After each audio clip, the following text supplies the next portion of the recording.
खुलुमबाय। दिनै 13 जानुवारि 2026 गिबियावनो गोजोन फुंबिलिनि गाहाम हामलायनायखौ बयनिसिमबो जासिहरनाय थाबाय। राशिफोरखौ फरायनायनि सिगां आंनिफ्राय आनान गसाइनिसिम आरज खालामनाय जायोदि दिनैनि साना बुहुमनि साफ्रोमबो सुबुंफोरनि थाखाय गाहामैनो गाहाम बारलांनो हायो।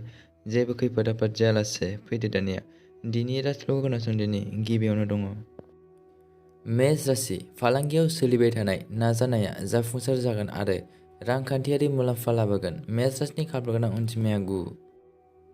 बृष राशि। फालांगियाव सांग्रां जायोब्ला जेबो खहा जानाय नङा। बृष राशिनि खाफाल गोनां अनजिमाया 4।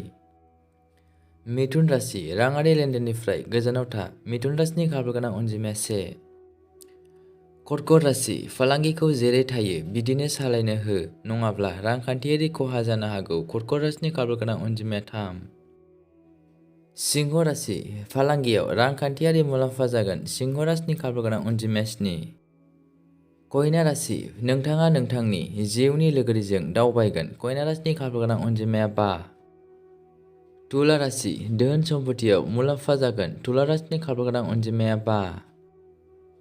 वृश्चिक राशि। नोंथांनि जिउ राहाया दावगागोन। नोंथांनि खामानिनि थाखाय नोंथाङा सिनायथि मोनगोन। वृश्चिक राशिनि खाफाल गोनां अनजिमाया 5।